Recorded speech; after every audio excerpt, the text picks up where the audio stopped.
Hi guys, my name is Keith Doradus, known as the leader and superior of Club LASM, aka lover of animated shows and movies, and I am here with Gilbert.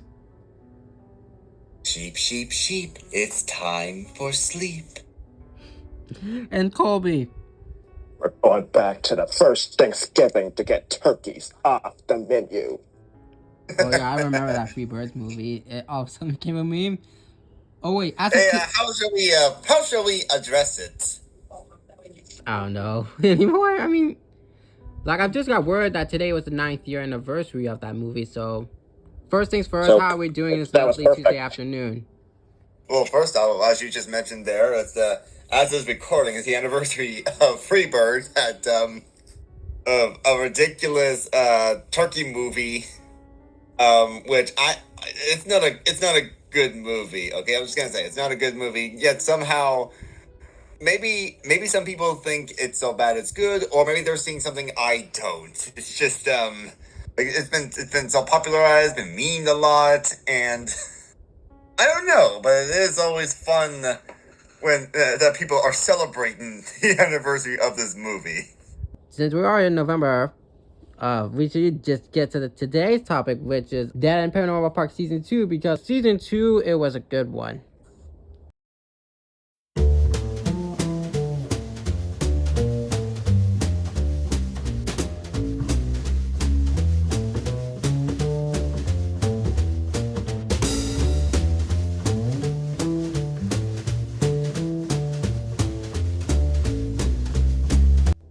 Taking place obviously, after season one, where they try to fix everything up after the whole demon invasion.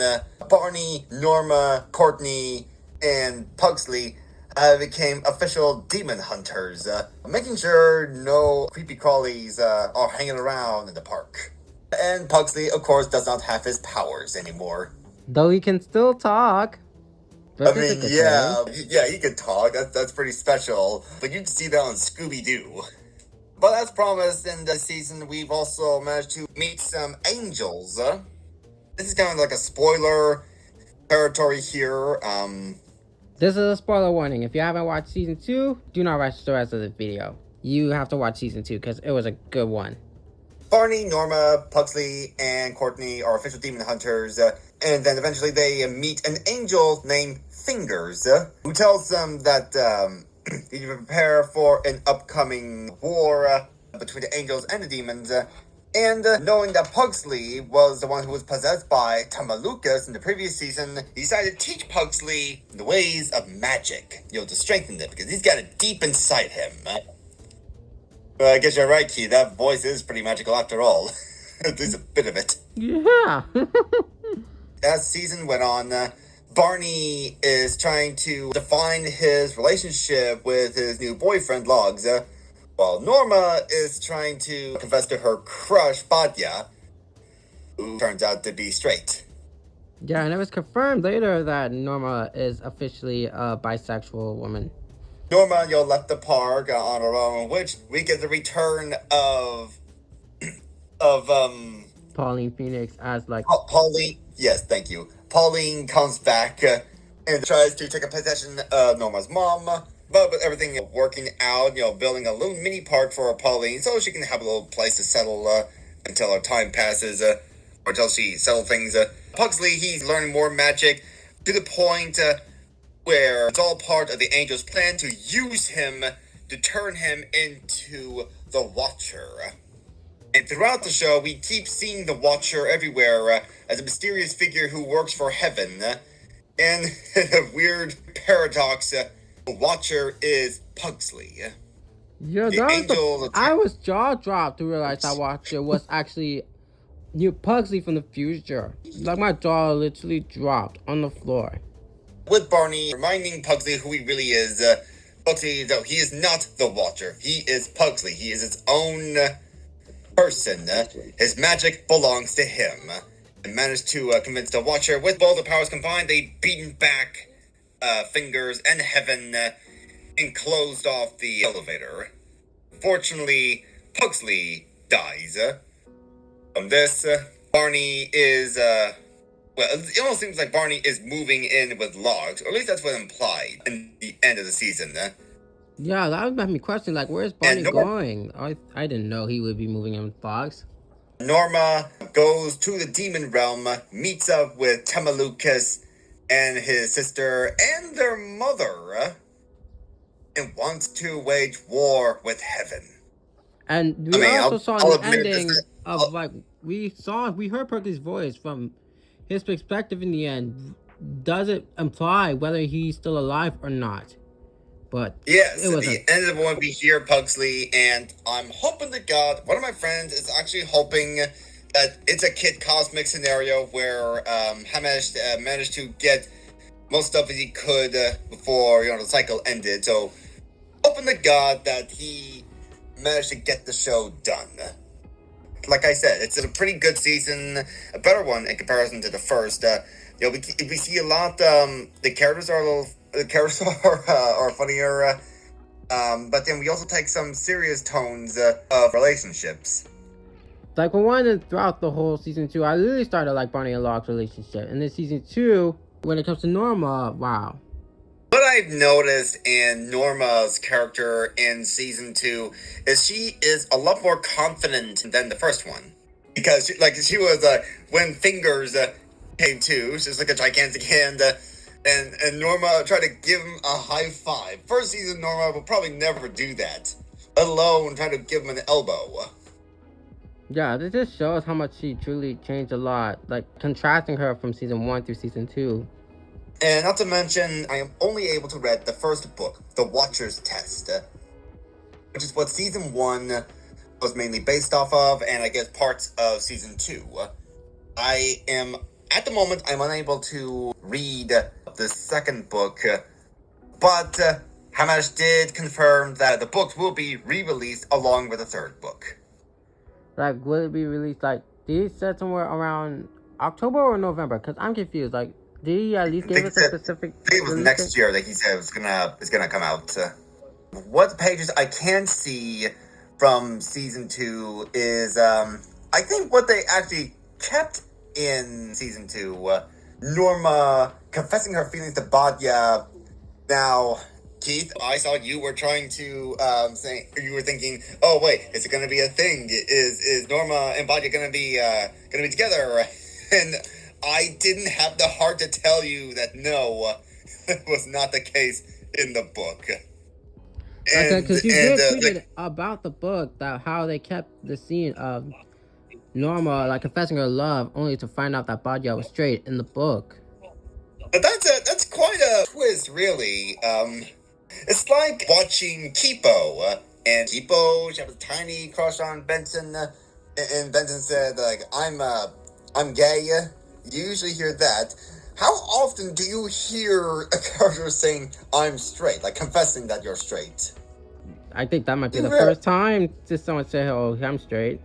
Nowadays, people kind of assume that the character might be of LGBT, and that nothing wrong with that. Nothing wrong with tech canons. They could be true, may not be true, but hey, it's not hurt. But with Batya saying that she is straight, like it kind of hurt Norma a bit, and I would say that's exactly how it happened in the book. But honest to God, I didn't know if they were going to keep that part in there. And that scene literally broke my heart too, because to me it kind of implied what will actually happen in real life if someone under the queer representation confess their love and they don't feel the same way. Like, it's more realistic the way I see it. Yeah. Sometimes, like whether you're straight or gay, rejections do happen in cases like in Kipo or in cases like Norma. But it doesn't make it hurt less. But on the bright side, at least with Logs, talking things through with Norma, now she came out as bi. Bye. Yeah, it's like she's autistic and bisexual. I'm proud of that. But I talked about Norma. What about other characters like Barney, Pugsley, and Courtney? Oh, Barney and Logs. Oh, I like Barney and Logs a lot more than I did before in the previous season, to be honest. I would say that relationship, I think they have a worse case of communication than Luz and Amity, in my opinion. Oh. Nothing wrong. Like, I'm not hating on them. They just need to get better at it, Like, it was shown throughout the second episode of the season, right? Yeah, evil twins are people too. When Barney says, I love you, and immediately, regrets saying that. And, I'm not sure of how you would say that in relationships or when you start out. But still, in comparison with Luz and Amity, I feel like Barney and Luz could use some work. And they did, later on, when it kind of talked things through, albeit in the Demon Dinner Party. Yeah. Oh my god. Yeah. That Demon Dinner Party, that was just, we get the old hippie teacher. Yeah, I do not think that he'd be back again. Like, I literally just saw him blew up in the, third episode of the first season. How is he somehow still alive? What's also pretty funny, again, I only have my knowledge from the first book. In the first book, a few historical figures came around in the book as for the Watcher to test who is the strongest warriors to use.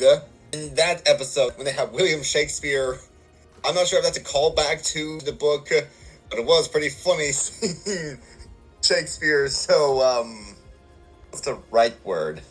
Flamboyant? Like the way he was acting around Barney's family in the show. Then we got Pugsley. Pugsley just feels useless without his powers, which is itself is kind of sad to think about.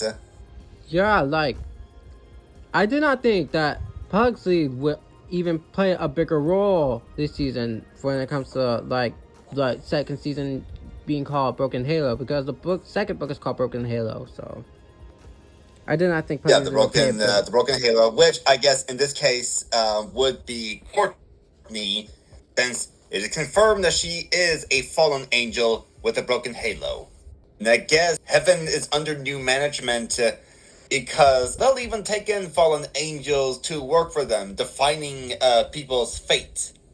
Whether you're broken, you will always be one of us. That wasn't the case in the old days in the stories. In the old stories, it is said that the God and the angels cast out Lucifer and his rebels.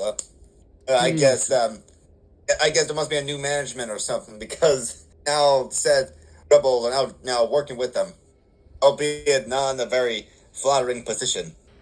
With that said, what were your favorite moments so far from this show? What were your favorite moments from that show?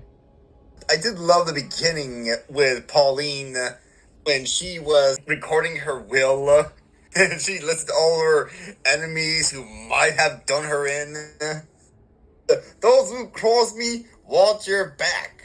In the beginning makes me realize, it's most likely going to confirm to everyone that Pauline Phoenix is dead. And I kind of liked how Barbara is now under new management. The park is now given to Barbara. That was actually pretty funny. You see all the ex-husbands there, and everything goes to Barbara. And speaking of the ex-husbands, I'm surprised that one of the ex-husbands was voiced by Bill Farmer. One of the ex-husbands it was voiced by Bill Farmer. You'll say. He married Goofy. What they said about the Now ex-husband that appeared in the 8th episode, they got remarried and then he died. But hey, now he gets to go to heaven. Honestly, that's probably the best place for him, Pauline didn't go with them, doesn't like how he snores. On the other side, that kind of hurts a bit. Barney just feels useless and was willing to accept and go the other side. With the other girls hoping to, hold on to him so they can probably go to heaven too. What I find it interesting about the episode and the episode before, they were both literally on the same day with different perspectives. Like you saw the episode when Norma came out. It's about Norma and her mom, while in the next episode, the other side, Barney was killed via the chandelier. And it was revealed in the ending that Fingers was the one that killed him. Pretty funny how it all sets up there. And ride of a lifetime when the gang goes into a Ferris wheel. I guess you would call this the butterfly effect. Bird crashes into a window and then causes them things fall down and hits the wall, causes a crack near the chandelier, and then we get to the other side where the chandelier crashes on Barney. Whether coincidental or not, everything was planned, everything has a destiny, and in this case, it was Barney's destiny to die, so Pugsley could use angel magic to resurrect him, if he made a deal with Fingers, to save Barney's life. Like, I knew Fingers would be most likely the villain. I wouldn't. It's hard for me to say Fingers as villain because Fingers did say he's an angel, but I knew he would most likely be the villain because of after what I saw the ending of the first episode. So I kept an eye on him and I knew it. And that's another thing. Like I was watching this show while I was at work. And then one guy comes in and he says, "Hey, what is that?" Like he's so freaked out by that thing. And I said, "That's an angel. That doesn't look like no angel." What I love about how more people are moving away from the fluffy winged angel we're used to seeing as we were kids. Now they're making the angels, they can do anything they want with it. They can make them human-like, as some people would see them in the Old Testament, or they can be monstrous, as you would see in the visions, because that's what they are. I'm not saying they're like monsters, but they certainly look like monsters. Like, you see them in Bayonetta, and you can briefly see them in Hazbin Hotel, and Hamash Steel certainly took such creativity with his angels. In the original comic, some of them looked like a sphinx, and in this case, one of them is a gigantic hand that stretches across the world. That's what's funny, how they're changing some of these characters. As for the Watcher, the only thing I noticed in the Watcher was how he looked in the show. In the original book, the Watcher was all bandaged up, like came from the apocalypse. In the show, he is given a really neat looking helmet. I'm going to reread the book so I can definitely look at the difference between the two, but I'm loving checking out the difference between the two. And another thing I also found pretty interesting is Badya, she's like, she's straight, but then she realized that Norma is gonna hurt him, and so she thought, hey, maybe I can set Norma up with someone. Yeah, that's like on the following episode when Norma still feels heartbroken that My super sweet 1600. Yeah, my super sweet 1600. And I didn't know it was referring to Tema Lucas's sister. Like, I keep forgetting her how name. Badya was like, just imagine scenario with the vampire girl. She was like, I know what you are. What I'm now starting to like about the episodes, like Badya, is just want to make sure that Norma is happy. It just doesn't want to feel any more heartbroken than she felt before after the big rejection scene. But it seems like at the end, sometimes you can't always fix everything. Sometimes you got to give them space. And I understand, but Norma is kind of hard to talk to. I know it's pretty hard to talk with, especially after what happened. Saying everything is fine, it's very hard to tell, really. Yeah. But yeah, that was pretty funny. And Courtney trying to find out who she is or what she is, all she has any connection is that little blue-looking demon in the episode. And yeah, it turns out he was a fallen angel looking for some sandwiches in the party. When I saw that blue demon, I thought, is that Courtney's brother? Yeah, I thought so too. I'm not sure if brother is the right word. I thought that. Wait, is that? I think I did think that was a brother in some way. I mean, I literally I literally immediately saw it. It's like, boom, that's Courtney's brothers. I also have many favorite moments from the show. It's, like I said before, was it like Norma literally clearly coming out as from her bisexuality. But the hilarious part was from the second episode when both Evil Barney and Barney having this conversation with Logs. Evil Barney just literally told her, why don't you just take her off then? Like, He's trying to improvise, like, the conversation, like, you know what I'm trying to say. It's hard for me to say things. All I know is that the two Barneys was asking Logs about the shirt. Logs was missing his shirt. And then the alternate version of Barney literally asked her Logs to take his shirt off. I immediately burst into laugh. I love how evil Barney is trying to be like, I'm gonna make this the worst day of Logs' life. And, no, he's pretty much still into Logs. I wouldn't refer to them as evil twins, just more like alternate versions of like their characters. Because you did saw Courtney's alternate version of Courtney. Oh yeah, a demon who wants to belong, even willing to assimilate. But the last episode really got to me the most. One, it was written by Hamish Steele, and according to him, like, it was one of the most emotional episodes he's written, and I could see that, and certainly because he drawn some up from his own book, so I can imagine this one hurts him then, and it hurts him now. Yeah, the moment I saw written by Hamish Steele, I knew something was going to happen. Because every time I see an episode, Owl House episode that says, written by Dana Terrace, I knew that something is going to happen. Something is destined to happen in the most bad way. I just can't get over how he written this thing, and I've lost a few dogs in my life, and it always hurts. And watching this episode, The Watcher's Test, even reading the original book, The Watcher's Test, it still hurts reading through it. But I am glad that I'm happy that to see, I guess, sharing the pain in some ways. I know. Given the fact that the second season literally came 2 days before, I just realized we just lost two of our favorite animated characters, our animals. One, a dog, Pugsley from Dead End. Another, a bird, Flapjack, the Owl House. Speaking of which, it's the same week we also got, we've seen a sneak peek of the Owl House, and we've seen Luz coming out to her mom as Bi, having a little presentation. Oh yeah.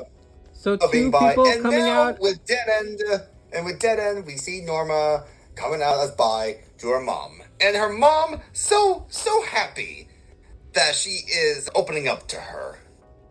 That's another thing, Paige, the screen that remind that thing's pretty weird for me is Norma's dad. Wait, now, she said that she has a sister too. Oh yeah, she's got a sister, and she was seen in the book. Of course, things could have changed Paige's screen. Hell, Barney's parents certainly changed Paige's screen. So maybe that could be the case here. I'm really starting to like Barney's parents more. Like, I did saw them in the 4th episode. I'm not starting to like Barney's parents more because they did promise. But they've accepted Barney for who he is and wants to get to know his new boyfriend.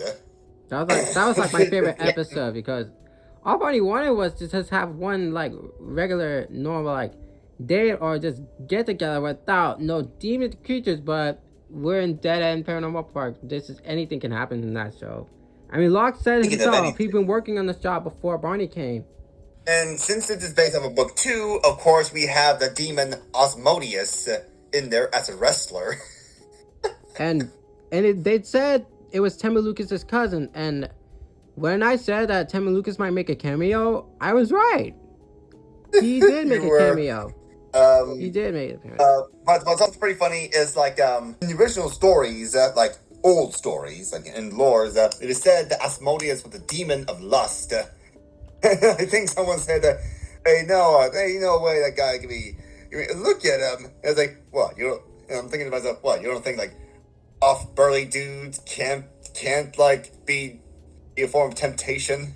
You're like a Barney and Logs. It's hinted that they gotta. I can't stop eyeing Asmodeus.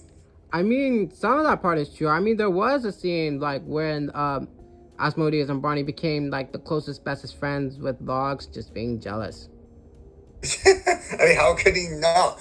I mean, look at all that muscle. Yeah. Pretty much. And someone online tried to compare Asmodeus from Hell of a Boss, who runs a nightclub in the Circle of Laws, as from Dead End, holding a demon ring, a wrestling ring. and Hamish, I guess, having some fun with it, said, Az is not the Asmodeus. He went to school with a bunch of Asmodeuses. I'm not sure whether he let him have a headcanon that hell in Dead End is the same hell and has been, or what, but I love these headcanons that people are forming with these things. Like, hey, maybe Az did meet Asmodeus, have the same name, like there's a bunch of Bobs or Jessicas, Yeah. It's like when Matt Pad from Film Theory, and I guess some other people, were headcanning that Alistair made a deal with Bill Cipher. Favorite moment was, I think there was that one scene where they were like, "Ah, look at them, they're so cute." When she, what's her name, saw Barney with that other guy. Logs. Yeah. Oh, yes, but Bob just saying of how Barney and Logs were cute. That is adorable. Yeah. Like, they are an adorable gay couple. And Barney and, what's his face? Logs. Nothing. No, it's a... As? Sorry. Yeah, people commenting other couple, especially when it comes to gay couples, it's very heartwarming to hear that. Or to see it on screen. Which is why I'm gonna rate season 2 more of a 9.8 out of 10, because it had exceeded even a bigger expectations. Like, it became more lore-like, more story-driven, more. I will give a solid 9 out of 10. It was a lot better. It is a lot better than season 1, and it's still impressive how he's able to try to adapt things page to screen. Yeah, some things will be left in the cutting room floor, but what he did manage to put on the show is still pretty cool. It's kind of like how, when you develop shows based on books, even if it's your own work, it's still pretty amazing how you're able to do it. I mean, I've seen this with Hellraiser, which is now also another LGBT icon in a way. And then we got Hilda, written by Luke. Oh, who? Peters? Luke, I think Luke Pearson. Luke Pearson. Yeah. Luke Pearson. The book to screen and Hilda, yeah, they're all roughly the same, but with a few added differences in said episodes. But they also managed to expand Hilda's world in there, and that's what I love when they make shows with a creative team. We can't just say the creators did this on their own. Each of them have an amazing team of bringing world literature to life on screen. So, Kobe, how would you rate it? A 9 out of 10. Okay. Solid 9. Yep. So, I just think that the show is respectful to the LGBTQ. Sorry. yeah. And with this... We're not trying to get mad or alienate people who get things wrong.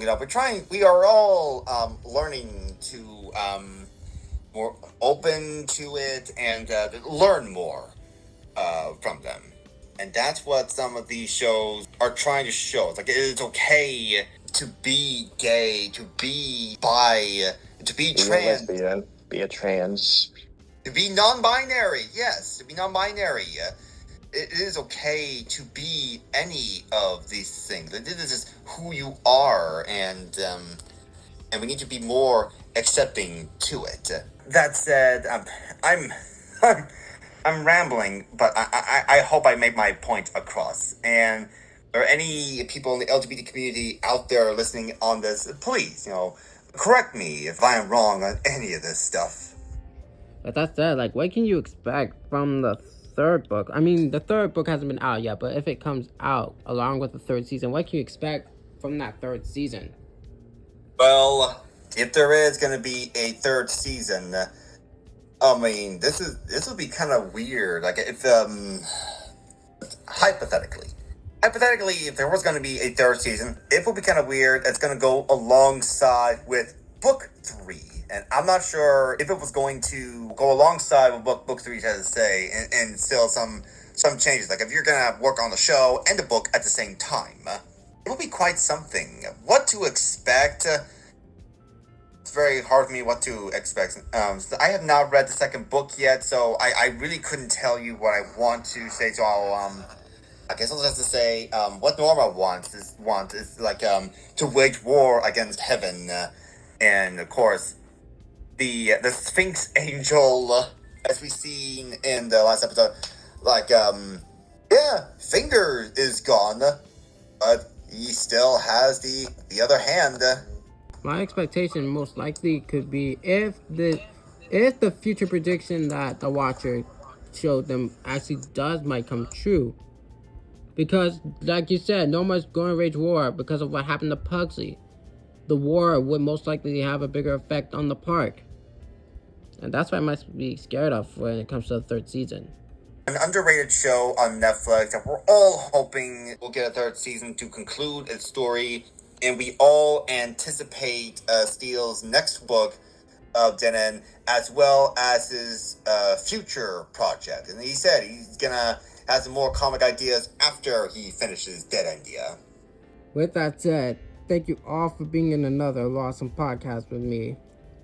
And like I said before, we just hope we can get this third season. We just hope we can have more answers, like all the unanswered questions that we got from the cliffhanger from season 2 be answered if we get that third season renewed, along with the third book. That being said, make sure to drop, like, and subscribe. Click on the notification bell so that way you won't miss out on any more of the animation content from us. With that said, I bid you peace. Bye! Say bye, everyone. Bye. Can I get an amen? Oh yeah, you guys said it so you can say that, okay? Alright, I'll see you.